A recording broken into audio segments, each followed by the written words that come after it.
Ini gimana yang lain mau hadir? Oh, tambah yang hadir ya. Kita tunggu dulu ya.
Oke teman-teman, kita mulai ya.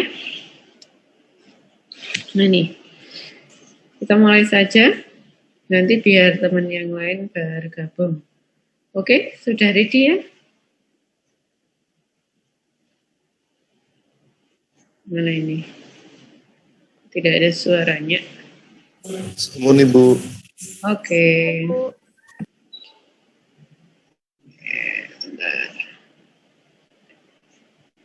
Bismillahirrahmanirrahim. Assalamualaikum warahmatullahi wabarakatuh. Alhamdulillahirrahmanirrahim. Kita hari ini bisa diskusi ya, karena kemarin saya nggak tahu kenapa saya salah copy link mungkin ya, sehingga videonya tidak bisa dibuka gitu ya. Nah, terkait dengan hari ini kita akan diskusi terkait dengan tinjauan pustaka atau bab 2 ya.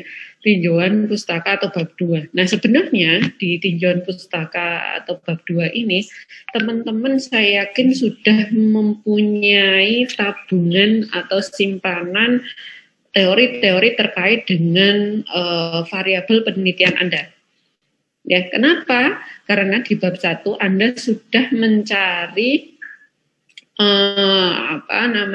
latar belakang. Ya, ada 5 pilar latar belakang. Otomatis Anda sudah saving terkait dengan teori-teori yang terkait dari jurnal-jurnal yang sudah kalian dapatkan. Seperti itu. Nah, kemudian sebenarnya apa saja sih yang harus ada di tinjauan pustaka? Nah, teman-teman kemarin sudah buka ya, saya harap sudah membuka untuk panduan skripsinya. Tinjauan pustaka atau bab 2 nanti Anda harus menyusun 4 hal. Yang pertama adalah terkait dengan tinjauan teoritis, kemudian tinjauan islami yang mungkin ini berbeda dengan skripsi-skripsi yang lain ya. Kemudian yang ketiga ada kerangka konsep, dan yang terakhir ada hipotesa. Nah, keempat subbab ini saya sebut ini subbab ya, karena bab 2 itu judulnya tinjauan pustaka.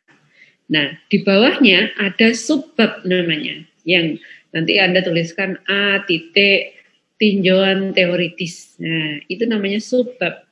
Nah, keempat subbab ini harus teman-teman munculkan di bab 2-nya. Ya, kita mulai dari tinjauan teoritis. Tinjauan teoritis itu apa sih? Tinjauan teoritis itu ya teori-teori yang digunakan dalam penelitianmu, yang tentunya sesuai dengan variabel bebas dan variabel terikatnya. Ya. Kemudian hubungan antar variabel juga di situ harus dijelaskan. Jadi teman-teman harus fokus kepada apa sih variabel terikat saya dan apa sih variabel bebas saya, serta bagaimana hubungan antar keduanya. Gitu. Ya. Teman-teman perlu tahu juga. Jadi ketika Anda mencari tinjauan teoritis, itu kan pasti nanti akan ada banyak sekali teori ya. Tapi kalian harus tetap fokus. Fokus kemana? Fokus kepada teori-teori terkait saja. Jangan kemana-mana. Ya. Jadi kalau judulnya itu terkait dengan supervisi kepala ruang terhadap perawat, ya fokus kepada supervisi. Apa itu supervisi, siapa yang melakukan supervisi, langkah-langkah supervisi, ya seperti itu. Jangan kemudian menjadi luas gitu ya. Karena kebiasaan mahasiswa itu senang sekali ketika mendapatkan teori ini dimasukkan di bab 2, semuanya dimasukkan sehingga menjadi tebal. Nah, kualitas dari proposal teman-teman tidak dilihat dari tebal tipisnya tulisan Anda, tidak. Tetapi bagaimana kemudian tulisan Anda itu bisa memahamkan pembaca untuk mengerti apa maksud dan tujuan kalian. Napa tahu kok si Alwi ini dia ingin melakukan penelitian X misalnya. Ya, itu. Jadi tolong fokus di bab 2. Terus kemudian teori-teori terkait supervisi misalnya, itu kan akan sangat banyak ya menurut A, B, C dan lain sebagainya. Maka Anda hanya perlu mencantumkan, kalau definisi biasanya oke lah 3 atau 2 definisi boleh. Tetapi untuk yang lain silahkan pakai 1 saja teori. Ya, misalnya langkah-langkah supervisi. Ada yang menurut Yuni, ada yang menurut Budi Anagaliat dan lain sebagainya, misal contohnya. Nah ini pakai yang 1 saja. Yang mana? yang terbaru. Karena harapannya yang terbaru itu sudah melalui penelitian tentunya penelitian yang terbaru. Seperti itu. Ya. Nah, satu lagi, ketika teman-teman menuliskan di tinjauan teori, jangan lupa juga Anda harus list di daftar pustaka. Jangan sampai nanti di tinjauan teori itu ada, kemudian di daftar pustakanya tidak ada. Ya. Nah, teman-teman sudah pakai Mendeley, ini akan lebih memudahkan teman-teman sekalian.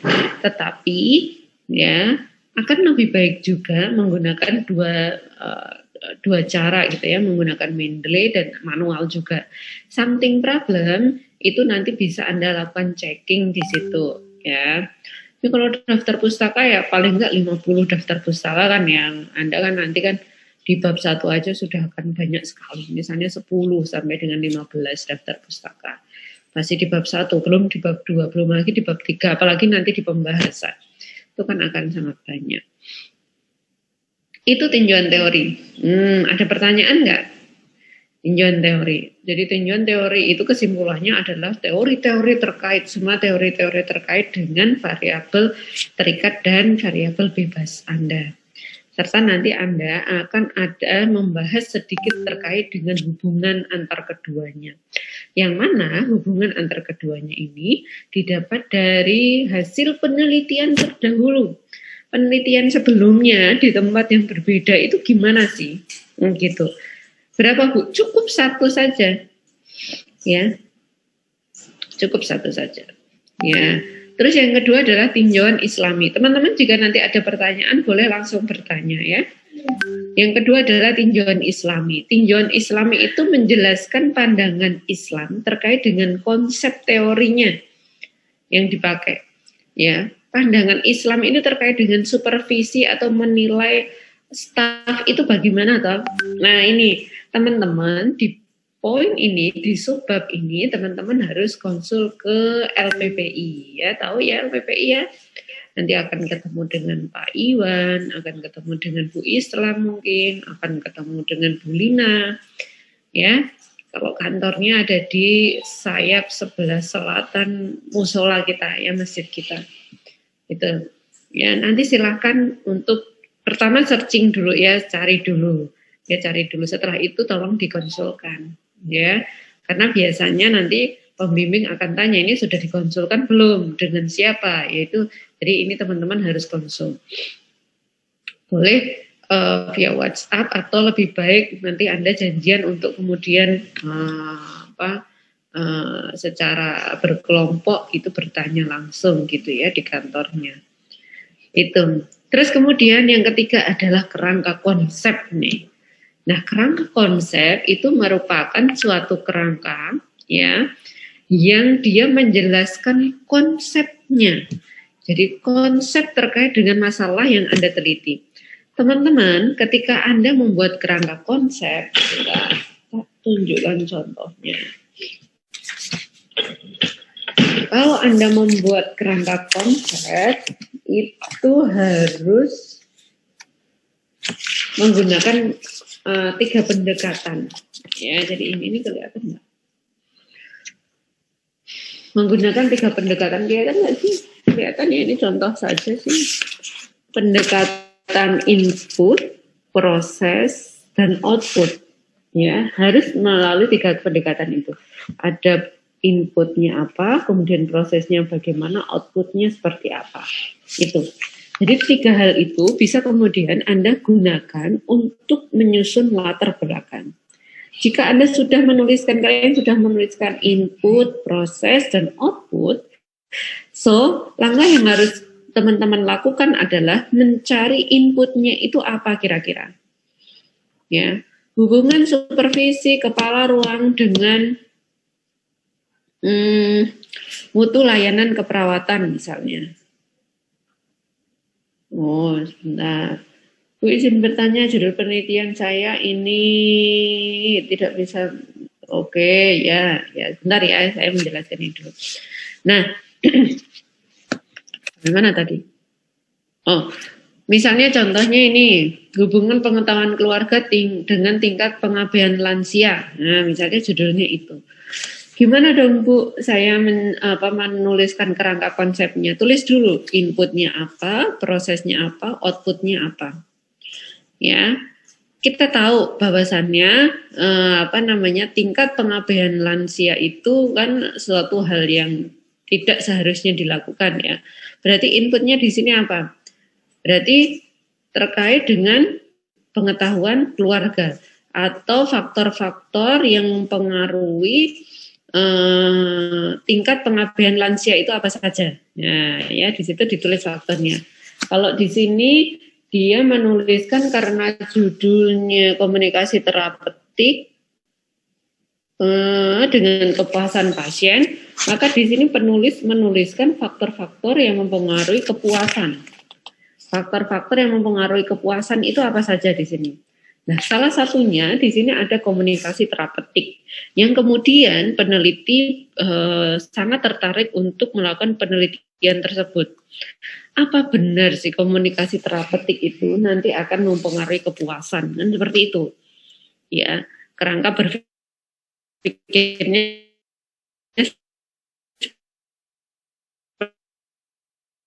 seperti itu. Sehingga kita akan menuliskan kerangka terapeutik itu dari teori terkait.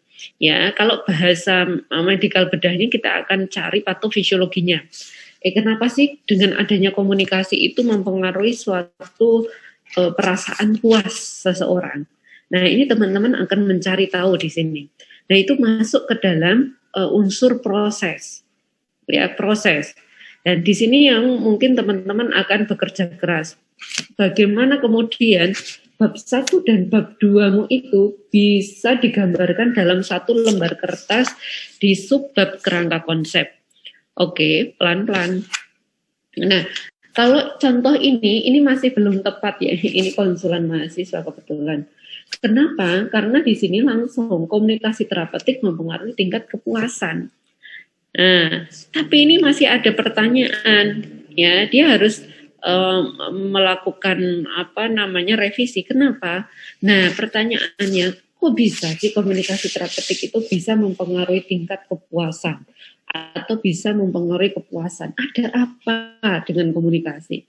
Nah, misal di teori menjelaskan bahwa dengan komunikasi itu akan kemudian memberikan respon, ya, respon kepada otak untuk kemudian, saya nggak tahu ini ya teorinya ya, silakan nanti teman-teman cari, ya, kenapa X itu bisa, misalnya contohnya gini, kenapa kok garam itu kemudian bisa membuat enak dimasakan, misalnya gitu, begitu juga ini, begitu juga nanti dengan yang punyanya si Evina juga, kenapa? Pengetahuan itu kemudian nanti berdampak kepada perilaku, kan gitu. Berarti harus kita belajar terkait dengan teori perilaku. Ada apa?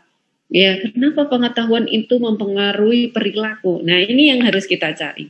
Sehingga nantinya di output akan muncul, ya, akan muncul di sini dampak dari puas itu apa? Kalau komunikasi perawatnya bagus, ya, kemudian pasiennya puas, itu dampaknya apa? Ini satu, dia akan datang lagi ke rumah sakit, ya. Kemudian dia kalau sakit nanti nggak akan berpindah-pindah rumah sakit, akan datang kembali. Kemudian memberi pujian, ya. Mungkin dampak secara langsung pasien akan memberikan pujian. Terima kasih ya Mbak, ya sudah merawat saya dengan baik sehingga saya sekarang sudah sehat misalnya. Kemudian di sini dia menuliskan juga dampak kalau dia nggak puas, ya. Gimana kalau dia nggak puas, cenderung tidak mematuhi rencana pengobatan, tidak mematuhi nasihat dan lain sebagainya. Ya, itu outputnya, itu output. Oke. Terus kemudian hal yang harus Anda lakukan adalah menulis sumber, ya, menulis sumber dari teori terkait. Menurut siapa ini? Ya, ini menurut Nur Salam 2015. Dampak ketidakpuasan atau dampak puas juga ini dia sudah menuliskan. Menurut Pohan 2007, Pohan 2007. Ya, harus ada sumbernya. Dan teman-teman, karena ini kerangka konsep merupakan gambaran dari konsep atau gambaran dari teori-teori terkait, So teman-teman jangan lupa bahwasanya ini di kerangka konsep ini misalnya di halaman 27 ini berasal dari tinjauan teori yang sudah Anda susun di depan. Oke. Di tinjauan teori harus ada. Jadi ketika Anda menulis ini, saya membaca tulisan Anda, membaca kerangka konsep Anda, kemudian saya bingung, apa sih sebenarnya tingkat pengabaian itu apa sih? Nah, saya kan nggak tahu kan, maka saya akan membuka di tinjauan teori. Saya tak buka dulu. Saya akan membaca. Ya, jadi kerangka konsep, tulisan yang ada di kerangka konsep harus ada di tinjauan teori, harus ada. Nggak boleh nanti tiba-tiba siluman di kerangka konsep ada, di tinjauan teori tidak ada. Ya, siluman baja hitam. Nggak boleh, ya harus ada di tinjauan teori. Ya, ada pertanyaan sebentar ini saya mau baca pertanyaannya Elvina. Judul penelitian saya hubungan pengetahuan keluarga dengan tingkat pengabaian lansia. Tinjauan teorinya apakah pengabaian lansia, pengetahuan keluarga. Ya, oke. Berarti untuk tinjauan teorinya adalah dari variabel apa dulu nih tinjauan teori? Teman-teman, di buku panduan tinjauan teori itu dimulai dari apa? Ada nggak keterangannya? Tidak ada ya di sini ya? Dari variabel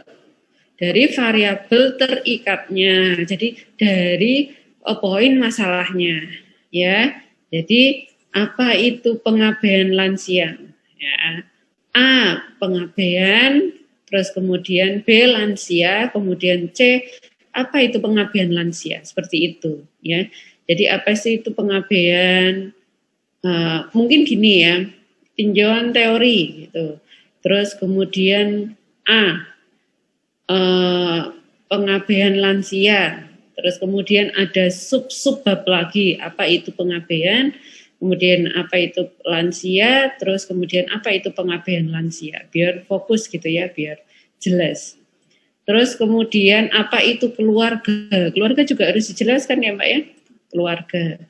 Terus apa yang dimaksud dengan pengetahuan keluarga. Terus faktor-faktor yang mempengaruhi pengetahuan keluarga juga di situ harus disertakan gitu. Ya, ada lagi? Ya, pertanyaannya bagus. Ada lagi? Sudah ya, kerangka konsep. Oh iya, terus terkait dengan keterangan untuk garisnya ya, ada garis putus-putus, kemudian ada garis tegas. Nah, itu teman-teman saya kira sudah bisa ya. Bahwasanya kalau garis putus-putus itu variabelnya tidak diteliti. Kalau variabel yang diteliti itu biasanya menggunakan garis tegak namanya tidak putus-putus ya. Jadi kan ada putus-putus, ada tidak putus-putus. Nah, seperti itu. Nah, untuk kemudian ini kan biasanya misalnya ada faktor-faktor yang mempengaruhi kepuasan ya. Di sini hanya ada satu variabel saja yang kita teliti ya, misalnya ini terkait dengan komunikasi terapeutik. Maka dia akan kita kotaki keluar gitu ya. Jadi dia akan menjorok kotaknya. Ya, jadi dia kotaknya menjorok gitu. Nah, seperti ini. Ya, yang lain kan ini putus-putus nih. Nah, putus-putus nih. Nah, kemudian di komunikasi di poin ini dia akan di garis tebal, kemudian dia akan keluar garis putus-putus. Ini menandakan bahwa variabel ini yang akan kita teliti, seperti itu. Jadi teman-teman boleh mencontoh ini gitu ya, tapi ini prosesnya kurang tepat karena prosesnya kok bisa langsung. Komunikasi terapeutik mempengaruhi tingkat kepuasan. Jadi itu. Kemudian subbab yang keempat adalah hipotesis. Nah, kalau hipotesis adalah itu merupakan praduga sementara peneliti. Kalau judulnya hubungan pengetahuan keluarga dengan tingkat pengabaian lansia, maka hipotesisnya bisa jadi seperti ini. Ada hubungan ya antara tingkat pengetahuan atau pengetahuan keluarga dengan pengabaian lansia di mana. Jadi hipotesis. Bu, bagaimana ketika hipotesis nanti hasil penelitian tidak sesuai hipotesis? Ya tidak masalah, tidak apa-apa. Ya namanya hipotesis ya praduga sebelum dilakukannya penelitian. Jadi it's okay saja. Terus jangan kemudian karena di hipotesis saya menuliskan ada hubungan, hasilnya tidak ada hubungan, kemudian direkayasa. Ini nggak boleh. Aduh, kok hasilnya setelah dilakukan uji analisis kok tidak ada hubungan, ya. Aduh, padahal hipotesis saya kemarin ada hubungan. Wes, akhirnya saya manipulasi data, saya buat ada hubungan. Ini nggak boleh, ya. Apa adanya saja. Ya, jadi menurut penelitian yang saya lakukan dari bulan sekian sampai sekian dengan responden ini, dengan menggunakan alat pengumpulan data kuesioner, didapatkan bahwa ini kemudian kesimpulannya tidak ada hubungan antara pengetahuan keluarga dengan pengabdian lansia. Misal, ya sudah tidak apa-apa, ya ditulis apa adanya. Kenapa kok bisa bisa terjadi tidak ada hubungan? Karena banyak faktor misalnya. Karena ternyata tingkat pengetahuan itu bukan merupakan faktor mayor yang mempengaruhi tingkat pengabdian keluarga. Karena misalnya faktor lain yang paling dominan adalah tingkat ekonomi misalnya. Ya, karena ternyata tingkat ekonomi itu dia sangat berpengaruh atau memberikan andil yang sangat besar terhadap tingkat pengabdian lansia. Kalau cuma pengetahuan itu tidak ada hubungannya. Yang hubungan paling besar adalah di tingkat ekonomi. Ini misal ya contoh. Jadi teman-teman ketika nanti hasil penelitiannya itu tidak ada hubungan, itu tidak masalah. Ya, karena memang itu hasil penelitianmu. Kemudian jangan kemudian dimanipulasi caranya ada hubungan. Oh, tidak boleh. Ini melanggar etik penelitian. Ya, nanti teman-teman akan belajar terkait dengan etik penelitian. Saya nggak tahu ya teorinya sudah dapat atau belum nih. Ya, termasuk plagiarisme dan lain sebagainya. Ya, ini. Jadi harus hati-hati karena nanti teman-teman hasilnya juga akan dicek di Turnitin ya. Apakah ini tulisanmu sendiri atau bukan? Ya, Bu, ini kan saya menggunakan teori orang. Iya, kalau menggunakan teori orang kan ada citasinya. Menurut siapa? Menurut Rizka Primadita 2018. Nah, ini fair ya. Yang punya teori juga wah, malah justru alhamdulillah teori saya dipakai, hasil penelitian saya dipakai. Gitu. Nggak masalah. Gitu teman-teman terkait dengan tinjauan pustaka. Ada 4 subbab yang harus teman-teman susun di sini. Ya, ada pertanyaan lain? Yuk diskusi yuk. Silakan. Silakan diskusi. Dan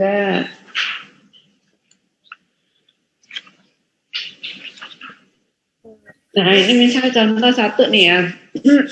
Ini yang di proposal yang saya pegang. Dia kan tadi faktor-faktor yang mempengaruhi kepuasan ya. Faktor-faktor yang mempengaruhi kepuasan pasien itu kan dia ada 12. Ada 12 di sini di kerangka konsep. Saya suka memang kalau menguji itu lihat di kerangka konsep. Di sini kan ada 12, ya mulai dari kualitas produk, harga, dan lain sebagainya, kinerja. Terus kemudian di poin J ada komunikasi terapeutik. Nah yang saya katakan tinjauan teori harus fokus, itu adalah di sini.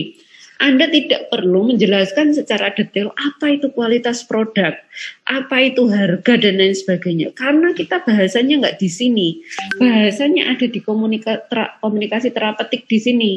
Jadi nanti lebih membahas apa itu komunikasi terapeutik itu lebih dalam.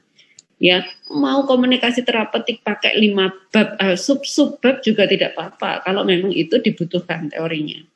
Tapi untuk poin yang lain di sini ada kinerja dan lain sebagainya ini nggak usah terlalu dibahas, ya nggak usah. Jadi nggak usah kinerja adalah faktor-faktor yang mempengaruhi kinerja, nggak usah dibahas karena itu bukan merupakan pokok bahasan kita. Oke, paham sampai sini? Yuk, kalau ada pertanyaan langsung saja. Ini sifatnya diskusi nih, ya. Sudah mencoba membuat kemarin? Halo? Sudah mencoba membuat? Sudah, Bu. Sudah. Ada kendala mungkin? Kendalanya apa?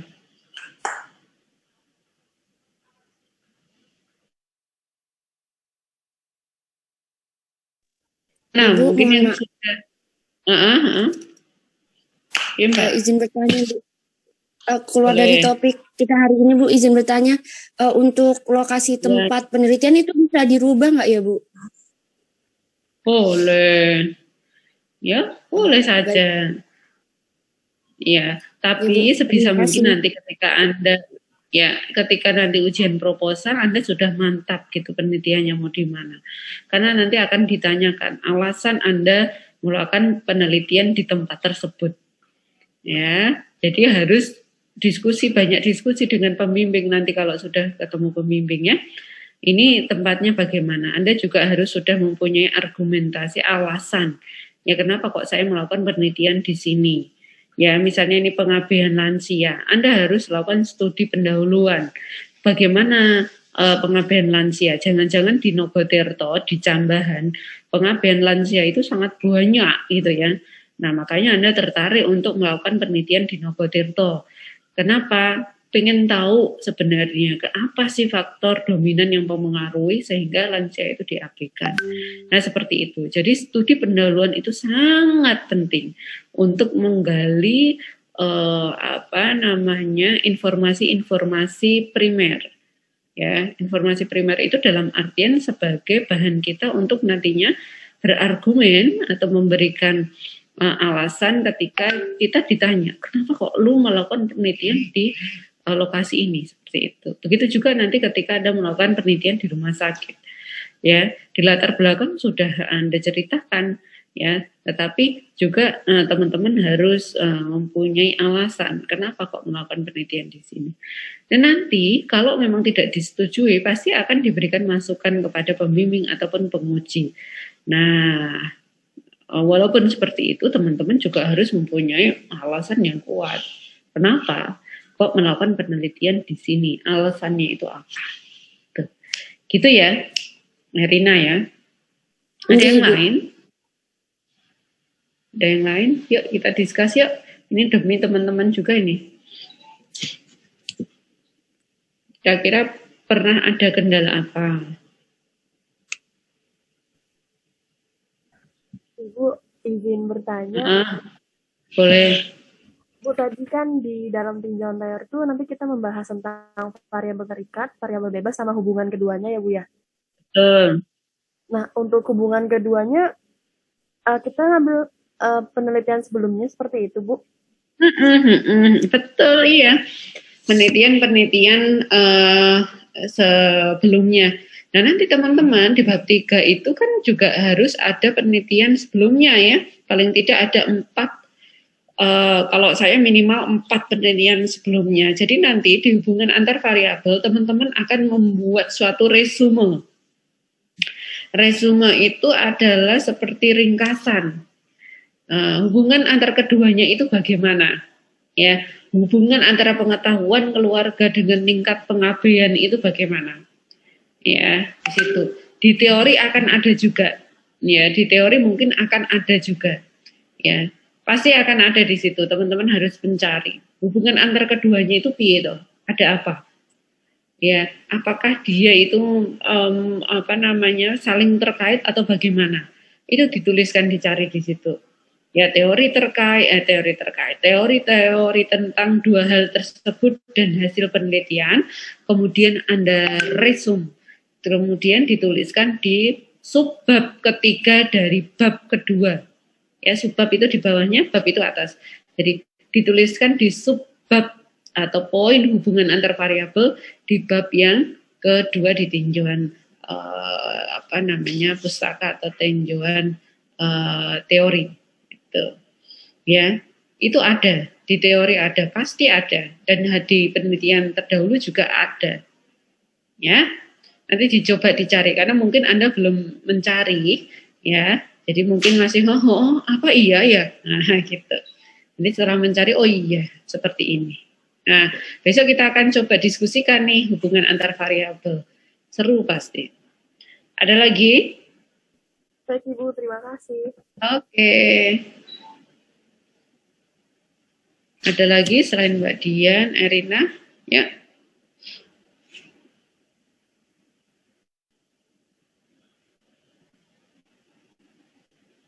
Ada lagi nggak? Iya, boleh.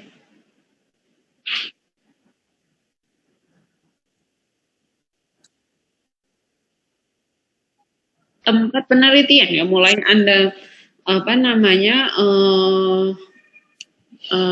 ketemu masalahnya. Ya, harusnya sekarang ketika judulmu ya, saya pengen ini gitu, Anda sudah punya rencana penelitian mau di mana. Ya. Jadi nanti ketemu pembimbing itu sudah harus ada rencana tempat penelitian.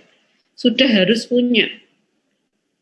Ya, walaupun Anda belum disuruh untuk stupen, tetapi paling tidak Anda melakukan studi pendahuluan mandiri. Dalam artian mandiri itu mungkin secara observasional, mungkin secara Anda boleh tanya-tanya warga sekitar misalnya. Atau kalau di rumah sakit ya Anda akan mencari tahu kira-kira di rumah sakit ini itu bagaimana, dari web misalnya atau dari orang yang Anda kenal di rumah sakit misalnya, itu secara informal. Karena nanti secara formal ketika Anda melakukan studi pendahuluan di suatu instansi, misalnya di rumah sakit karena penelitiannya di rumah sakit, itu kan harus ada prosedural ya, harus ada surat, harus ada izin, gitu, bayar juga mungkin. Ya, itu kalau di instansi. Kalau di komunitas nih seperti ini pengabdian keluarga. Nah, itu nanti kan harus ada izin dari RT, kemudian izin dari desa, kepala desa gitu. Ya, jadi sudah memang teman-teman sekarang harus punya rencana mau di mana. Itu ya, ini sebentar lagi sudah mau mati nih. Mungkin diskusinya kita lanjutkan via WA group gitu ya. Gitu. Gitu ya, Mbak Dian. Ada lagi? Oke, Ana ini ya tadi ya. Thank you Mbak Ana. Ya, ada lagi?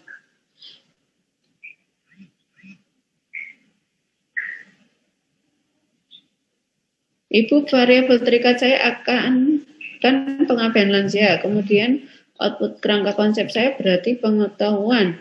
Ya bukan, berarti apa? Terkait dengan dampak positif dampak terkait dengan pengabdian lansia. Ada apa ketika lansia itu diabaikan? Ya, misalnya lansianya jadi apa kalau lansia diabaikan? Ya, produktivitasnya menurun, tidak ada yang mengurusi, tingkat kesehatannya tidak baik, ya. Kemudian bisa malnutrisi, gitu-gitu. Kemudian mungkin spiritualitasnya juga dan lain sebagainya. Jadi dampak dari lansia yang diabaikan itu apa? Gitu, ya, Evina, gitu, ya. Oke, ada lagi?